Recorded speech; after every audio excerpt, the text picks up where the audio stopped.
Thank you so much to the Phoenix Synthesizer Festival. It's a real pleasure and honor to be here.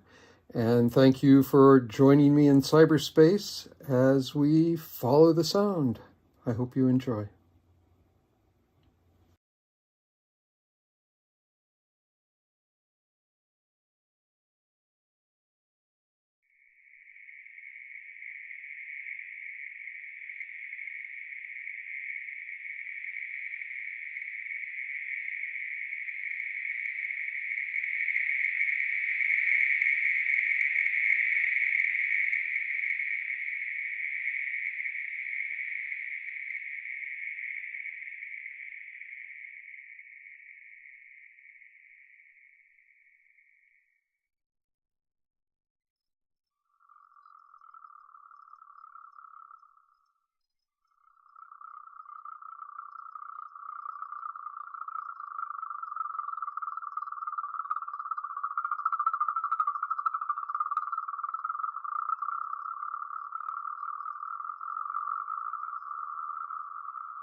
Thank you so much for joining me. Have a great festival. So I'd love to give you a walk through the gear and my thinking about this instrument. So this is a Buchla 200E with the exception of the main dual oscillator, the dual waveform generator 259. This is a clone. It was made probably about 20 years ago. It's sort of the unicorn Canadian clone, so it's pretty close to the original. My favorite oscillator, Buchla 259. So audio oscillator on the right, audio or modulation oscillator on the left. This has been patterned by, it has influenced Make Noise, their DPO, Instruo, and other dual oscillators. So I just thought, what if I tried to do the whole thing with just that complex oscillator? And so I throw a lot of control voltages at it. And I'm used to working with the easel, which has its dual oscillator sort of in the center, and then control voltages coming from everything from the left. What we've got here is the source of uncertainty, so random, which is going to both oscillators. And I can dial in the density of randomness. On the right here is 4 low-pass gates. And they're going to a mixer. Above this is the 296E spectral processor, so 16 discrete bandpass filters. And what I realized is if I use the Buchla 255 control voltage processor, it, when the knob is at full, sends out 10 volts and can actually open the bandwidth. Let's see if I can go there. So I can manually open bandwidth, or over here I have two quad function generators, the 281s. This quad function generator is devoted to sending different rhythms and wave shape, envelope shapes to the 255, which then in turn sends it to the spectral processor. To the right of that is the 256 voltage processor, and likewise I'm using it to adjust the overall keyboard offset, and whereas the sample and holds coming, or the randoms coming into the attenuverted input. Attenuverted input. Attenuverted input. Attenuverted input. Attenuverted input. Attenuverted input. Attenuverted input.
Hi, hey, hi. So great to be here. Here in my own studio. I mean, here with you guys. So, hi, I am DJ Cherish the Luv. Most of you know me as Cherish. I'm also known as Lovable in the NFT space. I am a composer and professional DJ in New York City and LA. I work with Netflix and NBC and lots of different projects and lots of fun stuff. So I am also the first artist in residence at ARP Synthesizers for the Alan R. Perlman Foundation. So wonderful, of an honor. And I am the music director of Digital Fashion Week in New York City. And that's what we're gonna work on today. I'm gonna try to keep this session as fun and interesting, and did I say fun, as possible, because I know these videos are long and I don't know how much process you want to see, but Tony, you said you want to see tech. So I'm going to show you some of my tech and some of my process for this true to life, real life project that I'm working on. So I guess I'll start with a tour really quick. So this is how I work. I get the project and then I look at the brief, the notes, I watch the video. Oftentimes I write the picture, and that's always a fun challenge. And I have a studio full of all kinds of good stuff. I let the project start running, and then I basically just gravitate towards whatever synth, whatever instrument pulls me towards it. And then I start to create from there. So I've got all kinds of things with keys, got some Eurorack, got more modular this way. We love to see the modular, right? This is my percussion section. I'm going to be using some cicada from Physical Synthesis. I use Rubik's Cubes as shakers and for arrangements. Typewriters also I use for percussion. One of my favorites, the Omnichord. It's just so cool. Ooh. And of course, VSTs and software, so great. So I'm going to be using the Quadra and just whatever summons me, and that's it. Oh, I could also use this. Let's see. We could use a square wave Tesla coil. That could be interesting. Let's see if that calls me. And yeah, let's get started. Oh, wait, I forgot. One more set of instruments. Hang on.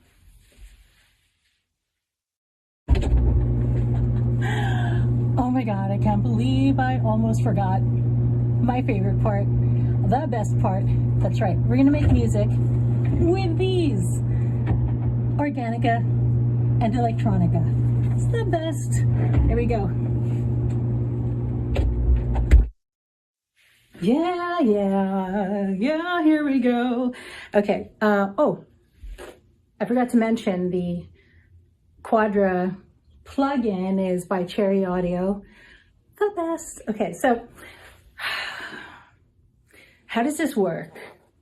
I'm going to be using the Instro Scion to read the biorhythmic feedback from these goodies, basically. And what I do from there is I harvest sounds, kind of like field recording. So I'll be doing some field recording in the room from what these delicious pieces of fruit and mushroom want to sing or speak to us.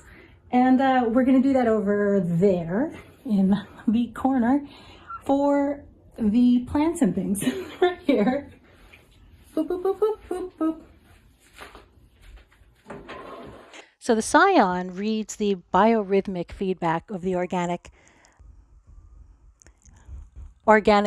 friend, let's call it, as long as there's enough water and sodium in it to make that kind of conduit, the contact.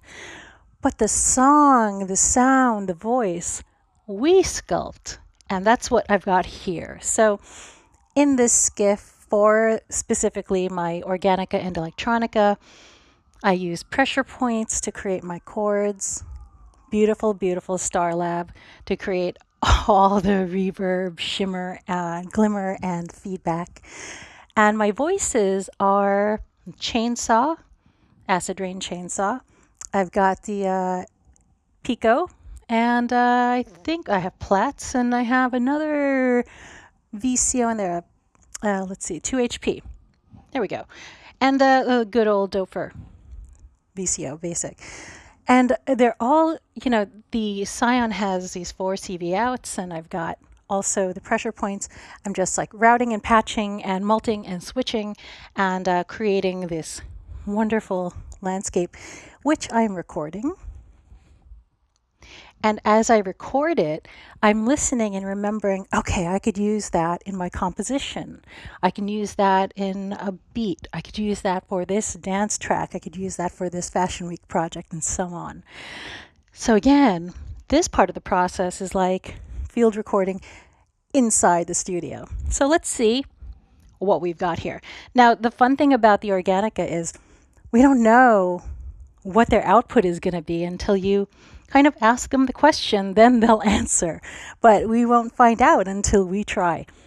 Maybe let's try these gorgeous trumpet mushrooms. Oh, already speaking up. That's lovely. Oh, look how gorgeous. And yeah, I do eat all this stuff afterwards. I don't let it go to waste. Let's do banana. Oh, that's lovely. So that's the banana. That's the rhythm inside the banana. All right, Mango.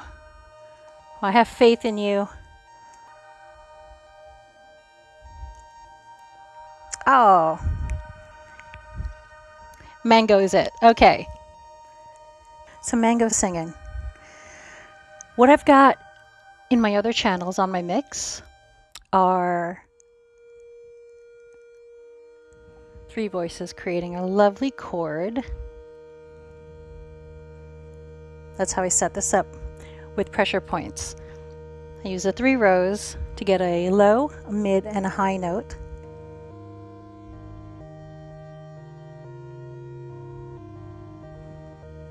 So nice. A couple of things are routed through the performer for reverb, delay, glitch, and some tape stop.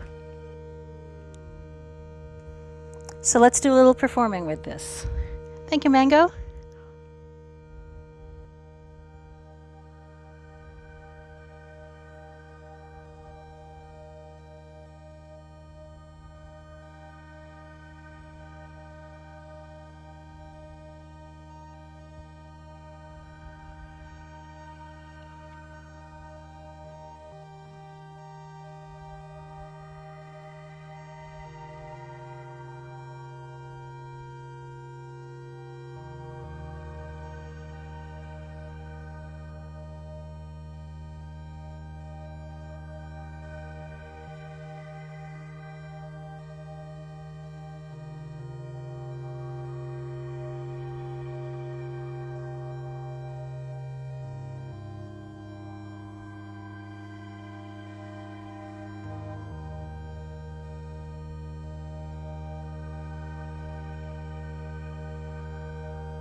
Whenever I can, I try to bring fun musical experiences from my youth into what I do today to practice. This is one of my favorite games, if you can call it that, on the Nintendo DS called Electroplankton. It's really sweet. There's just a whole bunch of electronic music experiences in it. This particular one, let me see if I can tune this one to work with the Electron we've got set up here. Let's see.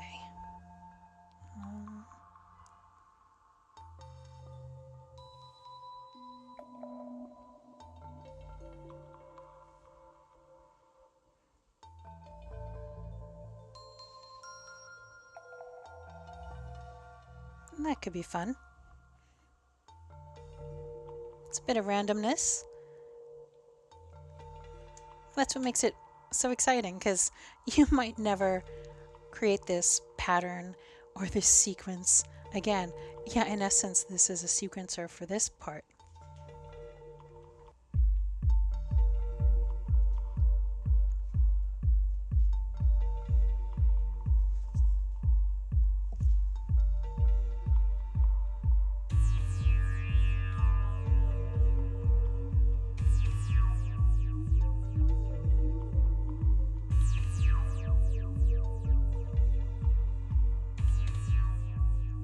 So how exactly am I going to use the cicada in this composition? Well, I decided to get a little bit unconventional, because why not? So usually I'm using the amp portion, which looks just like this contact with a few different functions in the back, with the actuator and my special red and black bridge. Thank you very much, Physical Synthesis.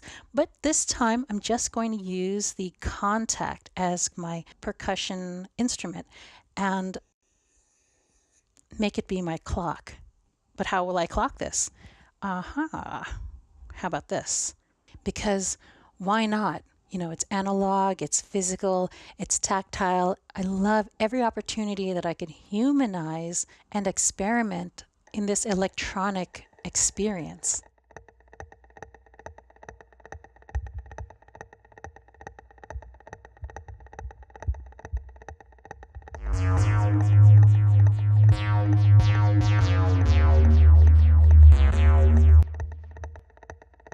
Okay, so here we go. We're going to pull it all together and see what happens.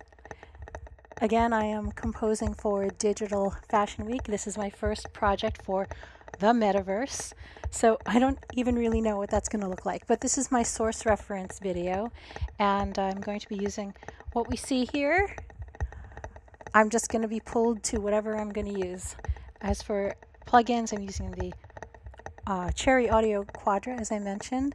I'm also going to be using some of Alan R. Perlman's grand piano samples. I went to Dina Perlman's and sampled his piano, and I use that in some of my compositions just to get his spirit in my work.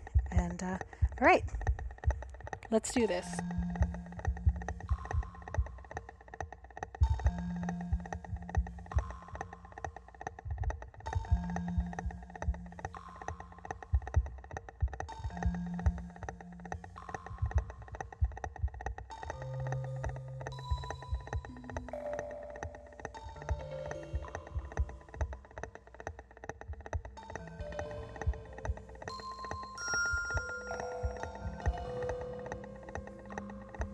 If you ever have the opportunity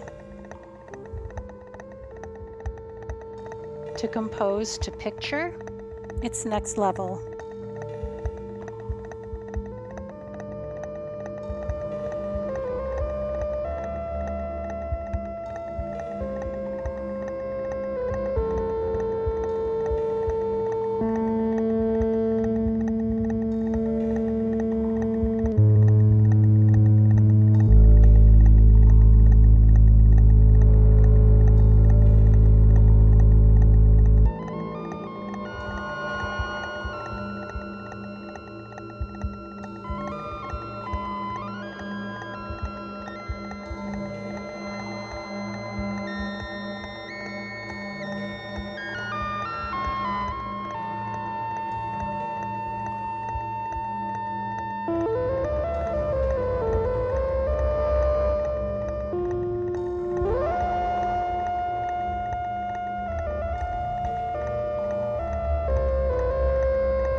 This voice is the After Later Audio Bosk oscillator.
And for BPM, I'm going about 128, which is great for runway.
There we go.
Hi, I'm Kat Breath from Portland. Thanks a lot for listening to my song. I'd like to spend a few minutes and walk through what I used and kind of how I used the gear to put it together. Um, to start with, I'm using three major systems. One is I'm recording everything through Ableton Live via the Focusrite 18920 interface, and I'm using 4 channels of that. And then I'm using the Dirty Wave M8, which is a really cool new hardware-based music tracker. And I'm using my 2 Eurorack cases. So to create this song, I started really on the Dirty Wave Mate. Wanted to kind of do a classic chiptune style song. Created that, and then started with that running its 7 channels within the Dirty Wave, doing different types of sort of chiptune style sounds. And then I sort of added in the Eurorack component. So how this is routed is I'm using the Dirty Wave MIDI out to control the clock for the Eurorack, and that's running into my Erica Synths Black sequencer.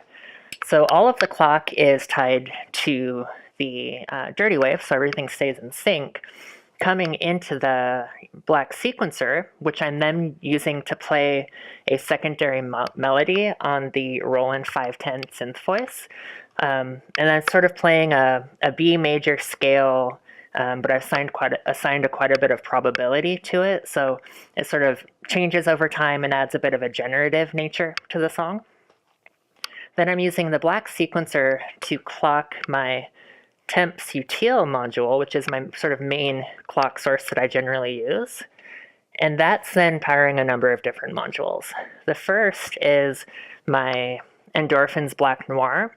So I'm clocking a sort of a tom sound, snare, and hi-hat, and sort of a metal sound. And this module is really cool. It's really sort of like a rack-based Roland CR78 drum machine, which is my all-time favorite. So that's providing sort of the classic kind of drum kit sound within the patch. But I'm also using a secondary kick drum, the Recovery Effects analog kick, to add sort of a deeper, more driving kind of drum, kick drum sound underneath the rhythm to power things forward. Then for sound sources, the final thing I'm using is the Basimilus Iteratus Alter. So this is really cool kind of single module that you can do a lot of really fun things and really complex beats with. For this one, I'm using it as, that sort of more non-traditional noise source beat that you can hear in the background. So those are the sound sources, and then I have a number of different modulation effects that I'm using. So the main one is I'm using my Instro Oct, which is a 8 LFO module that, rather than having clocked LFOs, it's really interesting sort of musically related rates. And those are powering really all of the different modules that I'm using. It's powering the harmonics of the Basimilus Iteratus Alter. It's kind of opening and closing the decay of my snare sound on the Black Noir. And then I'm also feeding it into Maths, which is then modulating the pulse width of the 510, again to add some just additional modulation and a little more interest to the patch over time. And then I'm also using a few effects as well. So for the Roland synth voice, this is going into the Data Bender, and the Data Bender is my all-time favorite module. It is really good at mangling and kind of chewing up audio, but in a really musical, interesting way. So that's where you hear some of the trills and complexity is really coming from the Data Bender from the 510. Then I'm also, for the BIA, running it into the Noise Engineering Immature Versio, which is a very complex delay module that really, I think, always adds a lot to a patch and a lot of complexity that may not be programmed, but a lot of interest to the patch. And then finally, for me, probability and chance are really important to my work. So in addition to having some probability assigned to the Roland synth voice, I'm also using, within the Temps util, Euclidean rhythms instead of your kind of standard rhythms. And this really adds sort of a generative nature to the patch, and a lot more interest, sort of an interesting polyrhythm that you can achieve with Euclidean rhythms that you can't in other ways, I think. And then I'm also feeding some of my clock into the mutable instruments branches, which again is sort of a chance module as well. It just adds a little more surprise to the patch. And that's really it.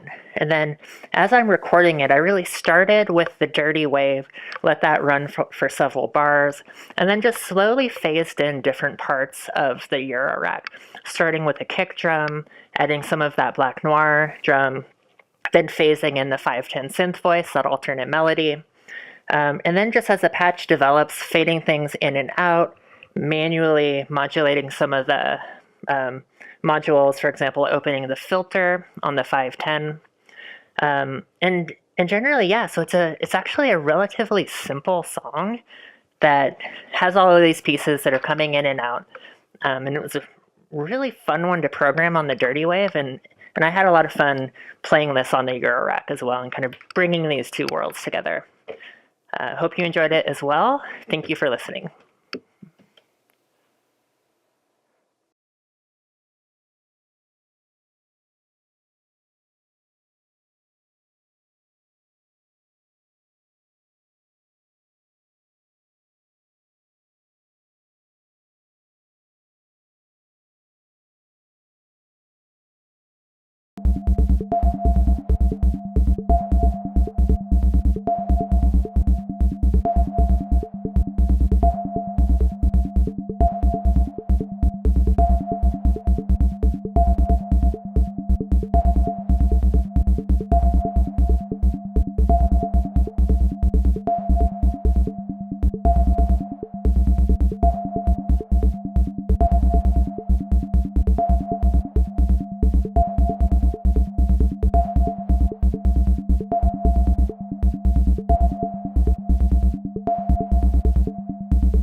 Hello friends, I'm Scott Metoyer, and you just watched my performance at the Phoenix Synthesizer Festival 2022, done primarily using the virtual reality application SynthVR, running on an Oculus Quest 2 headset.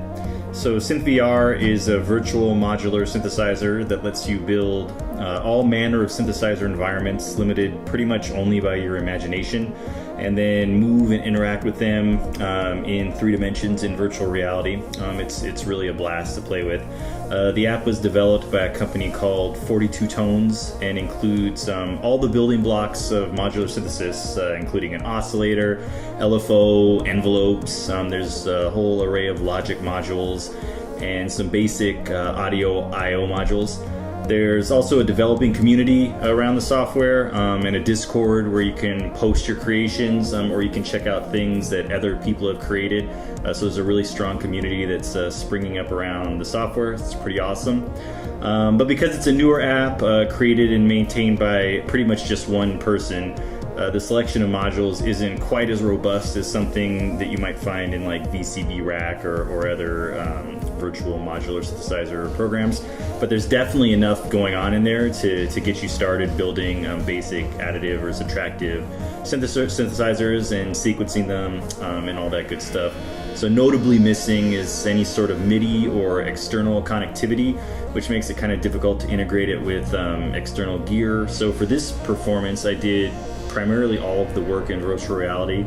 Then I tapped out a tempo by ear for external synchronization with a Nord Drum 3P and Reaper running instances of Valhalla Shimmer and Supermassive for backing textures and some of the sounds that you're hearing, some of the melodic sounds that you're hearing in the background with the virtual reality synthesizer sort of layered on top. So if you got an Oculus Quest 2 or another VR headset, you can get SynthVR on Steam, I believe, and then it's also available on the Oculus App Lab marketplace. So you can pick it up there. I think it's around $20-25. But for what you're getting, it's pretty much well worth the price of admission. So I really hope you enjoyed the performance. I definitely had a lot of fun putting it together. Looking forward to doing a lot more with this setup as the developer sort of builds out the available modules.